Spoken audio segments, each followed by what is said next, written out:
Going over IRS Form 13909, Tax Exempt Organization Complaint uh, Referral. So this is the tax form that you might use if you are aware of or you're suspicious that a tax exempt organization such as a church or nonprofit organization may be committing tax violations. So receiving this form, the IRS will send you a letter to acknowledge receipt of the information that you submitted. However, you won't receive updates as part of any investigation that may be triggered by this referral. That's specifically stated in the IRS form instructions that that is precluded by federal law.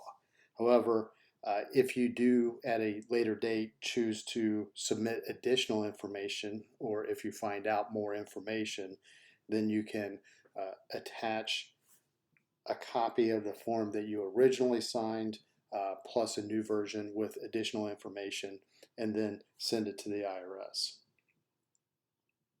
This is a completely voluntary form. No taxpayer will ever be mandated to complete this form unless they specifically want to refer a tax exempt organization complaint to the IRS.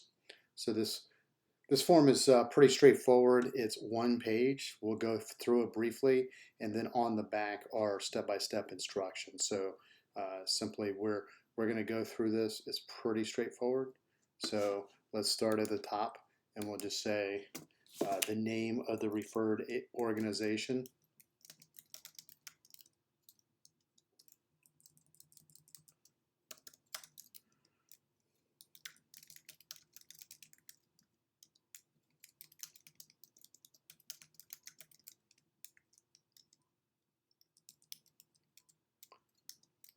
And we'll use the date of referral.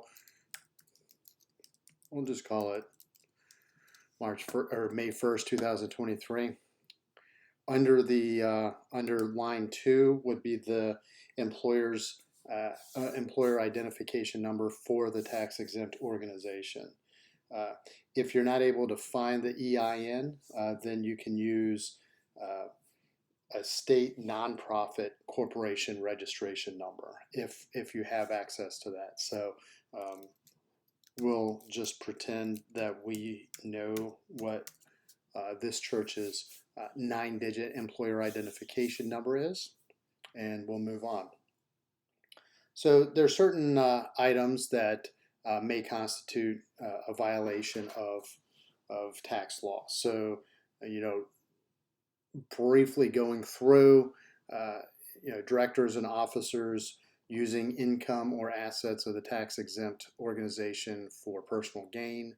The organization is engaged in commercial or for-profit business activities, even though they're registered as a tax exempt organization. If it's found to be used to support illegal or terrorist activities, if they're either actively involved in a political campaign or engaged in excessive lobbying, if they don't provide a copy of Form 990, which is the tax exempt organization's tax return, they're supposed to be able to provide this upon request. And a lot of this should be public information. If you go to the Form 990 itself, the top right corner of the form actually says open to public inspection. So if there's a tax exempt organization that is not giving you this tax information, then you can report them. If you have reason to believe that they failed to report federal tax returns, employment, income, excise tax liabilities, any required tax returns, you can report them for. Or if they've been engaged in deceptive or improper fundraising practices. Most likely, this would be something that you would be aware of as an insider, maybe as a whistleblower, uh, maybe someone that's been coerced into participating in any of these activities. So um, there may be multiple violations, and in which case you would select the ones that apply.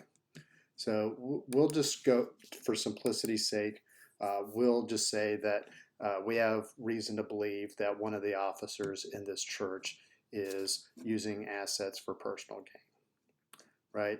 And then you can, if your complaint is not one of these stated violations, then you can absolutely hit other and then just type in a brief narrative in the other bar. You will be able to provide a wider description of activities down here in section 4, which is what we're going to discuss now. So name of the person or persons involved. We'll just say that John Smith and his wife Mary Smith, who are director and secretary. And we'll just say that this has been going on to our knowledge since the beginning of the year. And we think that, probably about $5,000. Again, this is obviously whatever your narrative, so you just you decide what you put in here.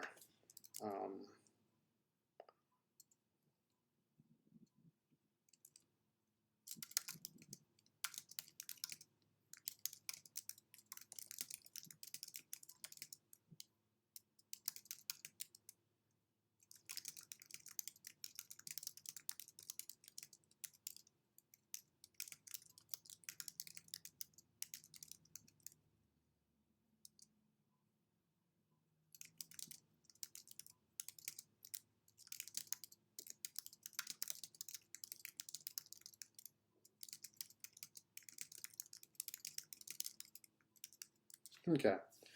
This is a pretty straightforward. I just made up some sort of description. John and Mary Smith have been taking money that was donated for church renovation projects and spending that money on personal goods, right? So again, this falls under one of the covered categories of a director, officer, or persons using income or assets for personal gain, right? So you shouldn't be able to do exactly that. You can pay yourself a salary. You can address. You have multiple options for addressing your compensation, but you absolutely do not have a right to just take money that was donated for a specific purpose and then do whatever you want with that money. So I'll fill out this form as if I don't have any reason to fear for my life or any fear of retribution, and I'm going to say that I'm a consultant. Actually, I'll just say that I'm the bookkeeper.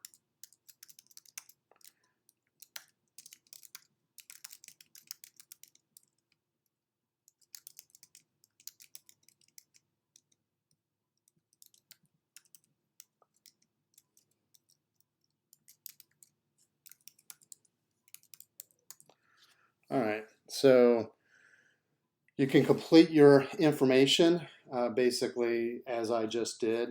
You may enter anonymous if you don't want to be identified. You can check this box that says you are concerned about facing retribution or retaliation if your identity were to leak out.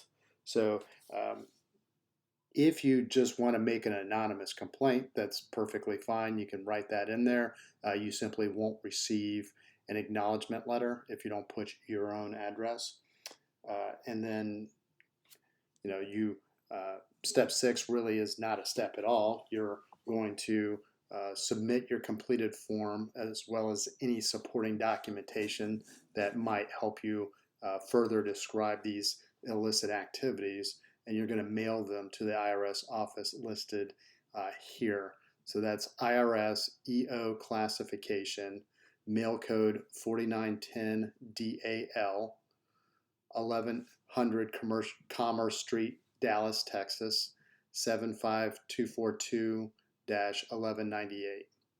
You can also fax it to area code 214-413-5415, or you can email it to eoclass@irs.gov. So